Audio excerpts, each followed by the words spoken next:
ആത്മമിത്രം ആത്മമിത്രം യേശു N ആത്മമിത്രം. परमेश्वर की बड़े नाम की महिमा हो। फिर से आने वाला प्रभु यीशु मसीह की श्रेष्ठ और मधुर नाम से सबको जय मसीह की अभिनंदन करता हूँ।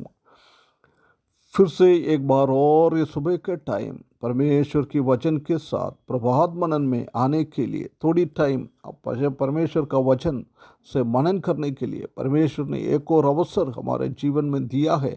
इसलिए परमेश्वर को बहुत बहुत धन्यवाद देता हूँ। पिछले दिनों में हम निर्गमन की किताब 19 अध्याय से कुछ बातें मनन करके आ रहा है। उस 19 अध्याय में हम देख सकता है कि परमेश्वर मूसा को आज्ञा दे रहा है, मैं इस्राएली लोगों को मिलने के लिए सीनाई पहाड़ के चोटी पर आने वाला है, इसलिए लोग पवित्रता के मेंटेन करना है, पवित्रता के साथ मेरे को मिलने के लिए आना है। वो भी कहाँ हैं? वो परमेश्वर को डायरेक्ट मिल नहीं पाता था। परमेश्वर कौन सी पर्वत की चोटी पर उतरता है उसी के पास पहुंच नहीं सकता था। वो कभी यदि पहुंच जाएगा तो उनको मृत्यु ही है, ऐसी एक अवसर ही था। परंतु इधर हम देख सकता है कि परमेश्वर के और यहूदी जो लोगों के बीच में, साधारण लोगों के बीच में एक बिछवाई की काम मूसा कर रहा है। इससे हम देख सकता है कि बिना बिछवाई से, बिना मीडिएटर से हम परमेश्वर के पास पहुंच नहीं सकता है। एक मीडिएटर बहुत ज़रूरी है, एक बिछवाई बीच में एक व्यक्ति बहुत ज़रूरी है। इसलिए परमेश्वर ने मूसा को उसी टाइम खड़ा कर दिया था। हम जानता है कि हमारा प्रभु यीशु मसीह हमारे लिए एक बिछवा बनकर, एक मीडिएटर बनकर, एक मध्यस्थ बनकर दुनिया में आया है। हम प्रभु यीशु मसीह का काम हम देख सकता है कि वो मीडिएटर के द्वारा आकर हमारा पापों से बचाने के लिए बलि चढ़कर वो स्वर्ग की ओर वापस चले गया है। वो परमेश्वर वापस आ जाएगा। इधर हम देख सकता है कि मूसा को फिर नीचे उतारा है, उसके बाद फिर ऊपर चढ़ रहा है। इसी से भी हम देख सकता है कि God's mediator will go down and come up again. एक बार हमारा प्रभु यीशु मसीह मीडिएटर बनकर, मध्यस्थ बनकर, बिछवा बनकर हमारे जीवन में, दुनिया में आया था। वो परमेश्वर फिर से एक बार और हम देख सकता है कि मूसा कैसे नीचे उतरा फिर ऊपर गया है। ऐसी हमारा प्रभु यीशु मसीह भी ऐसी क्या करेगा? नीचे की ओर बादलों में आ जाएगा। क्यों?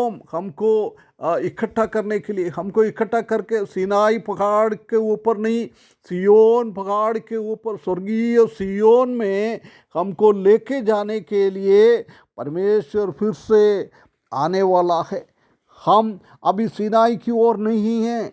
हम कहाँ जा रहा है? हम सियोन की ओर जाने वाला, सियोन यात्री है हम जानता है कि सीनाई और सियोन के बहुत फ़र्क हम देख सकता है। सीनाई हमेशा एक डरावना का अनुभव था, परंतु सियोन एक छुटकारा का अनुभव, एक शांति का वातावरण, एक फॉरगिवनेस, एक हमारा पापों से बचना, इसी बात को दर्शाता है। सीनाई हम देख सकता है कि इस मरुस्थल में था, परंतु सियोन परमेश्वर का है, जीवित परमेश्वर का जगह है सियोन, उसी की ओर हमको बुला रहा है। हम जानता है कि सीनाई बहुत डरावना का ये अनुभव और ये पृथ्वी की शक्ति को दर्शाता है, परंतु माउंट सियोन पर्वत हम देख सकता है कि वो स्वर्गीय है, वो आत्मीय बात को दर्शाता है। सीनाई में हम देख सकता है कि मूसा को सिर्फ परमेश्वर को मिलने के लिए जा सकता था, परंतु सियोन में हम देख सकता है बहुत सारा लोगों को, सबको सियोन में जाने के लिए अधिकार है। सीनाई हम देख सकता है कि मनुष्य का पापों को दर्शाता है, गलतियों को दर्शाता है पाप के कारण। परंतु सियोन में हम देख सकता है कि पूरा मनुष्य का परफेक्टनेस, पूरा अच्छा भलाई उनका जीवन में क्या कैसे हुआ है, एक परिपूर्णता हम देख सकता है। सीनाई पहाड़ पर हम देख सकते क्या था कि मूसा एक परमेश्वर की और इस्राएलियों के बीच में एक बिछवाई की काम था। परंतु सियोन में हम देख सकता है कि परमेश्वर के बीच में और दुनिया के लोगों के बीच में प्रभु यीशु मसीह एक मीडिएटर है, प्रभु यीशु मसीह उसका मध्यस्थ है।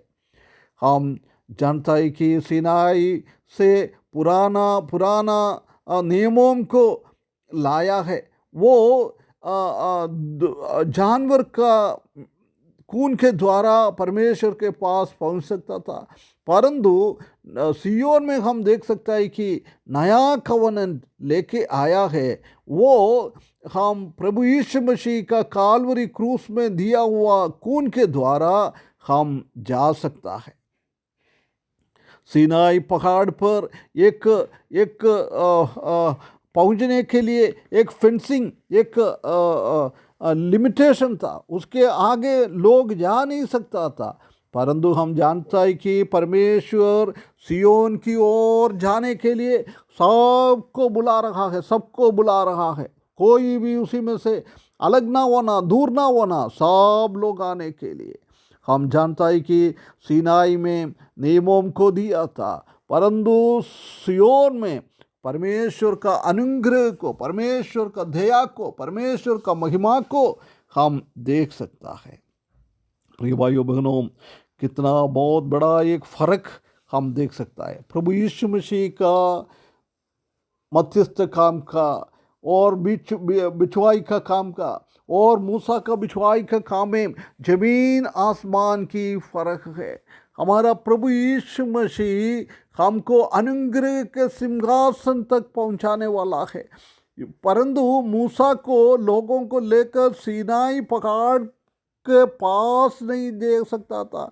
यदि वो सीनाई पहाड़ के पास गया है, उसी को चुन लिया है, उन लोगों को मृत्यु बहुत अनिवार्य था। परंतु हमारा प्रभु यीशु मसीह के लहू के द्वारा, प्रभु यीशु मसीह के बिछवाई के काम के द्वारा हम परमेश्वर के पास जा सकता है। हर एक जन प्रभु यीशु मसीह के काल्वरी क्रूस के बलिदान के द्वारा परमेश्वर ने उसी में विश्वास करने वाला हर एक लोगों को वो याजकीय गण बनाया है। याजक लोग पुराना नियम में सिर्फ याजक लोग ही जा सकता था परमेश्वर के पास आराधना करने के लिए, परंतु नया नियम में हर एक विश्वासी याजक है। इसलिए हम आत्मनिर्भर से लेकर परमेश्वर की वो सिंहासन के पास सियोन पहाड़ के साथ हम पहुंच सकता है। परमेश्वर से हम मिल सकता है, परमेश्वर से हम बात कर सकता है, परमेश्वर से हम उसके चरणों में हम जा सकता है। कितना एक बहुत बड़ी भाग्य हमारे जीवन में, एक बहुत बड़ा एक अनुग्रह परमेश्वर ने हमारे जीवन में दिया है। हमारा प्रभु यीशु मसीह बिछवाई है, वो दोबारा आएगा बादलों पर आकर हमको सबको स्वर्गीय सियोन की ओर लेके जाएंगे। आज हम इस दुनिया में रहने के टाइम ये हमारा आशा होना चाहिए, परमेश्वर का आगमन के लिए बाट जोते हुए सीनाई पहाड़ की ओर नहीं, हम सियोन की पर्वत की ओर, वो स्वर्गीय सियोन की ओर जाकर एक दिन हम हमारा प्रभु से, हमारा परमेश्वर से मिलेंगे, उनके साथ हम रहेंगे। कितना एक धन्य